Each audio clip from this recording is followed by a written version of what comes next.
প্রণাম, সমাবেশীদেরকে নমস্কার, ছোটদের প্রতি স্নেহ ভালোবাসা। আমি আসলে কিছু বলতে চাই যে আমার নাম হচ্ছে পূজা রানী মহন্ত। আমি অনার্স প্রথম বর্ষ ফাইনাল এক্সাম দিব কারমাইকেল কলেজ থেকে, বাংলা ডিপার্টমেন্ট। আমি বলতে চাই যে এখানে আমাদের কিছু সমস্যা আছে। আমাদের মধ্যে যে আমরা হিন্দু পরিবারের যে সবার মধ্যে যে একটা ঐক্যবদ্ধতা থাকবে, সেটা আসলে আমাদের এখানে নাই। আমরা যদি কোনো কিছু উদ্যোগ নিই যে এখানে কোনো একটা প্রতি সপ্তাহে একদিন করে মন্দিরে সবাই আসবে, কীর্তন হবে, ধর্মীয় আলোচনা হবে, কিন্তু এখানে কাউকে আমরা পাই না। এইটা একদম অনীহা এখানে সবার।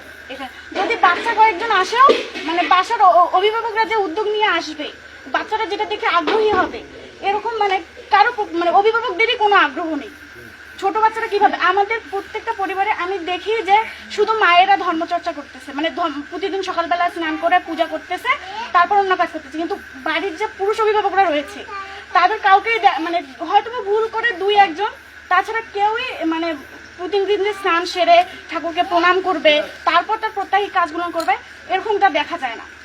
আমার একটু বলার আছে যে আমাদের সকলের উচিত যে আমরা যে আমাদের যে এই যে একরকম চক্রান্ত চলতেছে নিজের হিন্দু ধর্ম বা সনাতন ধর্মীদের হচ্ছে অন্য ধর্মান্তরিত করার, এটা গোটা পৃথিবী মিলে যে একটা চক্রান্ত চলতেছে, এই চক্রান্তটার থেকে রোধ করার জন্য আমাদের যে পদক্ষেপগুলো নেওয়ার, এগুলো যদি আমরা সবাই একটু বুঝান যে আমাদের পরিবার থেকে এই ধর্মচর্চার ব্যাপারটা আনতে হবে।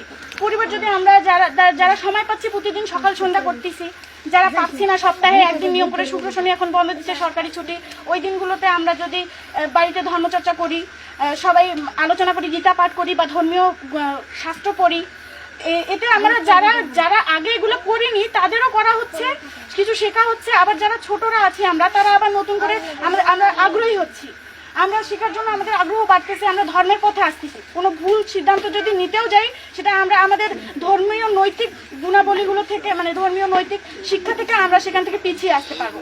কিন্তু আমাদের প্রত্যেক পরিবারেই এই যে ধর্মচর্চার যে আগ্রহটা, এটা খুবই কম দেখা যায়, যার ফলে এই যে দিন দিন এই যে বিপদে চলে যাচ্ছি আমরা ইয়াং জেনারেশনরা, যারা এই যে আমরা আছি, আমাদের জেনারেশন, আবার যারা নতুন জেনারেশন আসতেছে, বয়সের একটা ভুল আছে, বয়সের ভুলের কারণে ভুল সিদ্ধান্ত নিয়ে থাকি।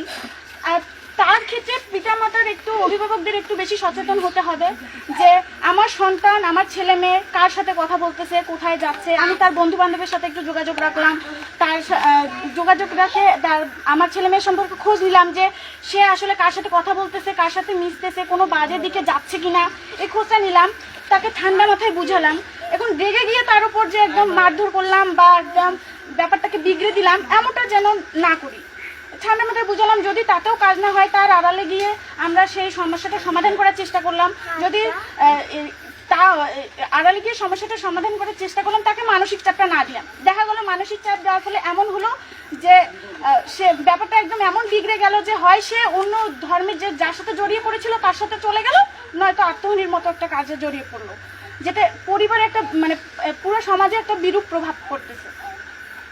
এই জিনিসটা আমাদের পিতামাতার একটু সচেতন হওয়া উচিত যে আমাদের সন্তান প্রতিদিন বাড়ির অভিভাবক, পুরুষ মহিলা সবারই উচিত ধর্মচর্চা নিজেকে নিয়োজিত করা। তাহলে তাদেরকে দেখে ছোটরা একটু আগ্রহী হবে, তার ধীরে ধীরে যারা ছোটরা ধীরে ধীরে দেখে দেখে বড় হবে, তারা আর অন্য পথে যাবে না, ধর্মের প্রতি মনটা থাকবে বজায়। এখন আমাদের এটা হচ্ছে মুসলিম কান্ট্রি, আমাদের চারপাশে আমরা মুসলিমদের সাথে ওঠা বসা করি। এখন আমরা যে এই যে আমাদের তো মনে করেন বাড়িতে সেভাবে ধর্মচর্চা তেমন হয় না, আমরা আমাদের ধর্ম সম্পর্কে কিছুই জানি না। যেটুকু জানি, বাইরে যখন অন্যদের সাথে চলাফেরা করি, তাদের ধর্মের ব্যাপারে তাদের সম্পর্কে জানতে জানতে নিজেরটা তো ভুলেই যাই, তাদের প্রতি একটা আকর্ষণ তৈরি হয়ে যায়, যার ফলে তাদের কথাগুলোতে যখন আমরা আকর্ষিত হই, তখন তাদের দিকে চলে যেতে ইচ্ছা করে যে ওরটা ভালো লাগতেছে, আমি তাহলে ওর মতো করি, তাহলে ধীরে ধীরে ওদের দিকে চলে গেল। এগুলো থেকে বেরিয়ে আসার জন্য আমাদের এই ধর্মচর্চার ব্যাপারটা একটু বাড়াইতে হবে বাড়িতে, মন্দিরে মন্দিরে। আবার যেটা যে এখানে বলা হয়েছে যে সপ্তাহে সপ্তাহে মুঠের চাল উঠানো, তারপর মাসিক একটা অর্থ উঠানো, যেটা দিয়ে মন্দিরের উন্নয়ন করা যাবে।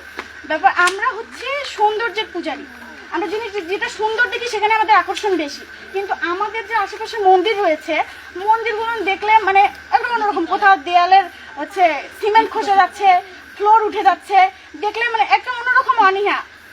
সবাই আমি চাই যে এখানে মানে বলতে চাচ্ছি যে এখানে একটা কমিটি গঠন করা হোক। আমাদের এই কোয়েবাড়িতে কিন্তু কোনো একটা তেমন কমিটি নেই যে কেউ মানে তার কথাটা শুনবে, মান্যগণ্য করবে। এখানে আমাদের কাকারা আছে, ভূপেন কাকা, শঙ্কর কাকা, সবাই উদ্যোগ নিয়ে একটা এই যে মুঠের চাল উঠানো, তারপর হচ্ছে এই যে মাসিক টাকাটা উঠানো, এই ব্যবস্থাটা করেছে। কিন্তু এখানে কারো মানে সেই দিকে কোনো আগ্রহই নেই। কেউ যদি দিচ্ছে তো কেউ দিচ্ছে না, হ্যাঁ কারো সমস্যা থাকতে পারে, এখন দিল না পরে দিবে, কিন্তু উঠাতে গেলে এক একজনের এক এক রকম বাঁকা বাঁকা কথা। যে ছোটরা যারা উঠানোর উদ্যোগ নিয়েছে তারা বিরক্ত হয়ে যাচ্ছে, বলতেছে আমরা যাবো না, ওসব কথা কেন আমরা শুনবো, এরকম একটা ব্যাপার হয়ে গেছে। তো আমি চাই যে এখানে একটা কমিটি গঠন করা হোক, যেটা আমাদের এই মন্দিরগুলো যে আছে এগুলো উন্নয়ন মানে দেখবে।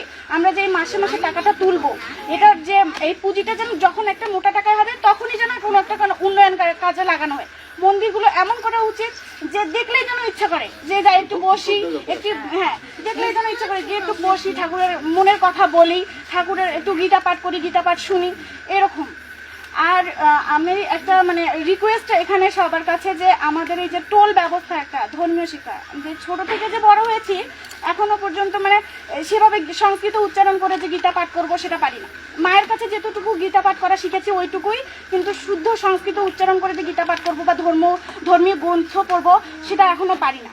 তো আপনাদের কাছে অনুরোধ রইল যেন এখানে একটা মানে গীতা পাঠের জন্য একটা শিক্ষক নিয়োগ দেওয়া হোক, যেটা থেকে আমরা প্রতি সপ্তাহে অন্তত শুক্রবার করে যেন আমরা একটা সময় সবাই স্নান সেরে শুদ্ধ বস্ত্র পরে এসে আমরা গীতা পাঠ শিখতে পারি, সংস্কৃত উচ্চারণটা শিখতে পারি, এইটা। আর একটা শেষ কথা বলার আছে যে আমাদের মধ্যে যে এই যে গোত্র ভেদাভেদটা এখনো অনেকের মধ্যে বিরাজমান। এই গোত্র ভেদাভেদটা একটু এটা এই গোঁড়ামিটা থেকে আমাদের বেরিয়ে আসতে হবে। এই সবার কাছেই আমার অনুরোধ যে এই গোত্র ভেদাভেদের মানে গোঁড়ামিটা থেকে বেরিয়ে আসুন। কারণ আমরা যে এই যে দেখতেছেন আমাদের এখন বিশেষ করে ছেলেদের তুলনায় মেয়েরা বিশেষ করে অন্য ধর্মে চলে যাচ্ছে। আপনারা যে গোত্র ভেদাভেদের অহংকারটা করতেছেন, গোত্র ভেদাভেদ থেকে নিজেদের হিন্দু ধর্মের মধ্যে আত্মীয়তা করতে চাচ্ছেন না, কিন্তু যখন একটা ছেলে বা মেয়ে অন্য ধর্মে চলে যাচ্ছে তখন আপনারা সেই যুক্তিটা কি দেখাবেন?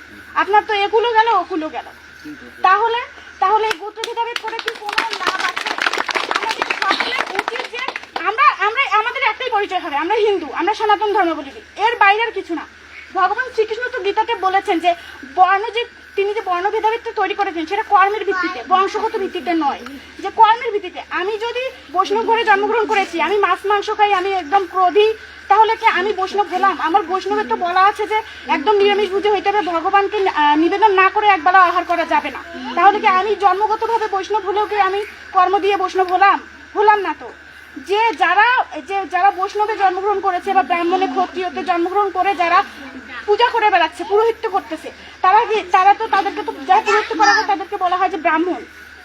তারা জন্মগতভাবে অন্য একটা, কিন্তু তাদের কর্ম দিয়ে তো তারা ব্রাহ্মণ। তো ভগবান তো সৃষ্টি করেছে বর্ণভেদাভেদটা যে কর্মের ভিত্তিতে, কিন্তু বর্তমানে সেটা এখন আমাদের বংশগত হয়ে গেছে। কেউ মানে যে বাড়িতে যদি অভিভাবকরা এরকম করে তাহলে সন্তানেরা তো ওটা একদম মনের মধ্যে গেঁথে যাবে যে না আমি এইখানে এইভাবে হয়েছে, তবে এরকম করতে হবে আমাকে।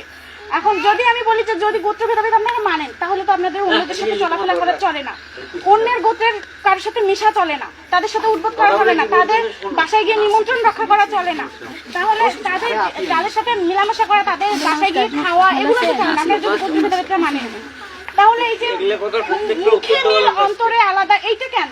আমরা তাহলে যদি আমাদের মিলনটা ঘটে তাহলে অন্তর থেকে মিলন ঘটুক। আমরা আমাদের মধ্যে এই যে গোত্র বৈষম্যের কারণে দূরত্বটা কেন সৃষ্টি করতেছি? যার এই দূরত্বের কারণে দিন দিন আমাদের এই যে হিন্দু ধর্মাবলম্বীদের লোপ পাচ্ছে। দেখা যাচ্ছে যে এখন বেশিরভাগ মানে ইয়াং জেনারেশনই দেখা যাচ্ছে যে অন্য ধর্মে চলে যাচ্ছে, যার ফলে আমাদের এই যে বিরূপ প্রভাবটা পড়তেছে। আমরা যারা বুঝি তারা তো ওইদিকে যাচ্ছি না, কিন্তু যারা ছোট, যাদের বয়সটা একটু কম, যাদের এখন আবেগের বয়স, তারা তো এই ভুলটা বারবার করতেছে। তো তাদেরকে ফিরিয়ে আনার জন্য আমার অনুরোধ রইল সকলের কাছে যে এই যে গোত্র বৈষম্যটা এটা থেকে দূরে থাকবেন, এবং বাড়িতে অন্ততপক্ষে যদি কারো সময় নাও থাকে অন্ততপক্ষে ছুটির দিনগুলোতে পরিবারের সাথে সময় কাটান, ধর্মীয় গ্রন্থ পাঠ করুন, একটু ধর্মচর্চা করুন, গীতা পাঠ করুন, গীতা পাঠ শুনুন, এইটাই অনুরোধ। সকলে আমি ছোট মানুষ ভুল যদি করে থাকলে ক্ষমাসুলভ দৃষ্টিতে দেখবেন।